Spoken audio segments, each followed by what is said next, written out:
Welcome students to AIB Education at Study with Anas sir. Today I will be starting class 12th Political Science chapter number 5 समकालीन विश्व में सुरक्षा। और आज की क्लास की वीडियो हमारी पार्ट 1 की रहने वाली है और आज की क्लास की वीडियो में हम इस चैप्टर के शॉर्ट क्वेश्चन आंसर्स को कवर करेंगे जो कि प्रीवियस ईयर के अंदर आ रखे हैं। सो स्टार्ट करते हैं अपने क्वेश्चन स्टार्ट करते हैं क्वेश्चंस को। और सबसे पहले हम देखते हैं 2 मार्क्स के क्वेश्चन। तो फर्स्ट आता है हमारे पास, सुरक्षा की पारंपरिक अवधारणा के अनुसार किसी देश की सुरक्षा के समक्ष किन्हीं 2 खतरों को उजागर कीजिए। तो यहाँ पे नाम आ गया पारंपरिक अवधारणा का। तो हमारी जो 2 टर्म्स होती हैं यानी पारंपरिक धारणा और गैर पारंपरिक अवधारणा। तो गैर पारंपरिक धारणा के अंदर क्या आता है, पहले आंतरिक खतरा आता है यानी कि गृह युद्ध, अलगाववाद और कानूनी व्यवस्था भी हो सकती है। और फिर बाहरी खतरा आता है हमारे पास सैन्य हमला और जनसंहार। तो ये हमारा आंसर यहाँ कंप्लीट हुआ। सेकंड क्वेश्चन पे आ जाइए, सुरक्षा के लिए खतरों के नए स्रोत कौन कौन से हैं। तो पहला ये आतंकवाद, वैश्विक निर्धनता, आपदा और महामारी, वैश्विक ताप वृद्धि और प्राकृतिक आपदा भी हो सकती है, शरणार्थियों की समस्या भी हो सकती है। तो अगर हम चाहें तो इस क्वेश्चन को और भी बढ़ा सकते हैं। बढ़िए 2 नंबर का है तो इतना इनफ है। नेक्स्ट क्वेश्चन की तरफ से हमारे पास नेक्स्ट क्वेश्चन आता है, क्वेश्चन नंबर 3, निरस्त्रीकरण से क्या अभिप्राय है।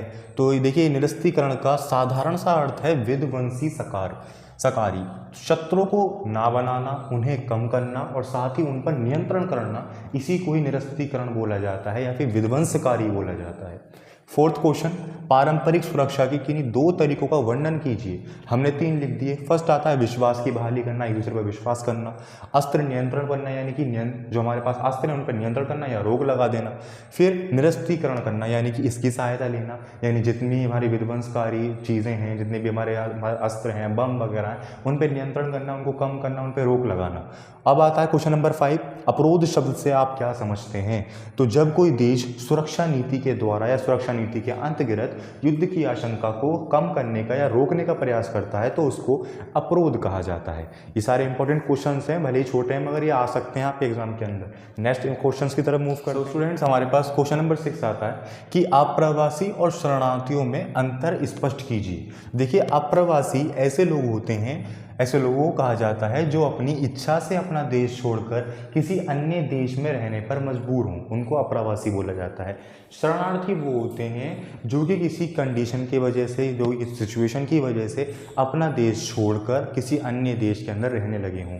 जैसे क्या क्या हो सकता है, प्राकृतिक आपदा हो सकती है, राजनीतिक उत्पीड़न हो सकता है या फिर कोई भी अन्य युद्ध हो सकता है। तो इस सब कारणों की वजह से उनको अपना देश मजबूरी में छोड़ना पड़ा हो और किसी और देश के अंदर रहने लगे हों, उनको शरणार्थी बोलते हैं। अब आता है हमारे पास क्वेश्चन नंबर 7 की सुरक्षा की 2 मुख्य अवधारणा कौन सी हैं। तो यही है हमारा सुरक्षा की पारंपरागत अवधारणा और सुरक्षा की अपारंपरागत या फिर गैर पारंपरागत कह सकते हैं हम। तो ये 2 अवधारणा है। क्वेश्चन नंबर 7 तक कंप्लीट हो गए हमारे।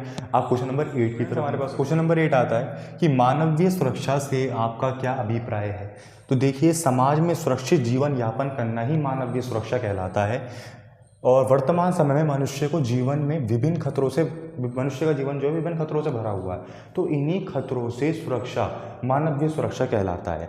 बट देखिए मानव का सुरक्षा का मतलब क्या है, जिससे हमारे केंद्रीय मूल्य को हानि पहुंचे। ऐसे तो हम चलते चलने में ठोकर लग गई, वो भी हमें चोट लग गई, तो ये भी हमें सुरक्षा होनी चाहिए। तो इन कारणों पर सरकार थोड़ी विचार करेंगी, तो ऐसे कारणों पर विचार करना चाहिए जिस पर हमारे केंद्रीय मूल्य हानि हो, जैसे हमारी जान जा रही हो। तो ये सब चीज़ें मानवीय सुरक्षा के अंदर लाया करती हैं। नेक्स्ट क्वेश्चन नंबर 9, पारंपरिक सुरक्षा नीति के एक तत्व के रूप में गठबंधन बनाने से क्या अभिप्राय है। देखिए पारंपरिक सुरक्षा नीति के एक तत्व के रूप में गठबंधन बनाने से अभिप्राय है कि विभिन्न देशों का एक समझौते या एक संधि करना जो कि किसी विशेष सैन्य हमले को रोकने या अपनी रक्षा से संबंधित हो। यानी कई सारे देश आपस में मिल जाएं, एक संधि कर लें, समझौता कर लें कि हम सब जुट रहेंगे, अगर हमारे किसी भी गठबंधन वाले देश पे कोई हमला करेगा तो हम सब हमला करेंगे, हम सब जवाब देंगे उसका। तो देखिए स्टूडेंट्स यहाँ पे नाम आया गठबंधन, तो इसके आप दिमाग में तो आगे वो गठबंधन क्या होता है। तो क्वेश्चन समझ के हमें आंसर तो हमारे दिमाग में बन जाता है, बट उसको लिखना कैसे है वो मैटर करता है कि हमने लिखा कैसे। तो लिखने के तरीके ये हैं, जो हम आंसर लिखवा रहे हैं वो आप घर पर जरूर नोट कीजिएगा और खुद से ही प्रैक्टिस कीजिएगा। अब हम बढ़ते हैं नेक्स्ट इंपॉर्टेंट क्वेश्चन की तरफ, यानी क्वेश्चन नंबर 10। हमारे पास क्वेश्चन नंबर 10 आता है कि सहयोग मूलक सुरक्षा की परिभाषा लिखिए। तो इसका आंसर है कि वर्तमान समय में विश्व के अंदर बहुत सारे खतरों के नए स्रोत आते जा रहे हैं, जैसे कि आतंकवाद, आपदा, महामारी, वैश्विक निर्धनता और मानवाधिकार, साथ ही वैश्विक ताप वृद्धि भी आदि शामिल है इसके अंदर। तो कोई ऐसे खतरे, कोई ऐसी टॉपिक्स जिनके ऊपर किसी एक देश कोई काम नहीं कर पाए, तो इन सब से लड़ने के लिए हम सबको एक साथ ही लड़ना पड़ेगा। तो यही बता रखा है कि इन खतरों से मिलकर ही लड़ा जा सकता है। इसलिए वैश्विक स्तर पर विभिन्न देशों का एक साथ आना और सहयोग करना ही सहयोग मूलक सुरक्षा है।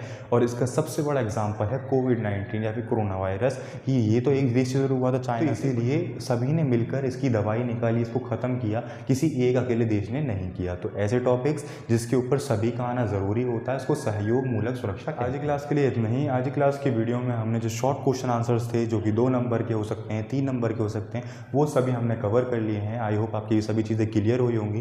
फिर भी अगर आपको किसी भी टॉपिक के अंदर कोई भी डाउट आ रहा हो तो आप मुझे कमेंट सेक्शन में ज़रूर बताएं। अदरवाइज़ जब हमारी नेक्स्ट क्लास होगी तो हम 4 और 5 मार्क्स के जो क्वेश्चन आ सकते हैं, साथ ही 6 मार्क्स के भी हम कुछ क्वेश्चन देखेंगे, तो उनको कवर करेंगे हम नेक्स्ट क्लास की वीडियो में। Thank you.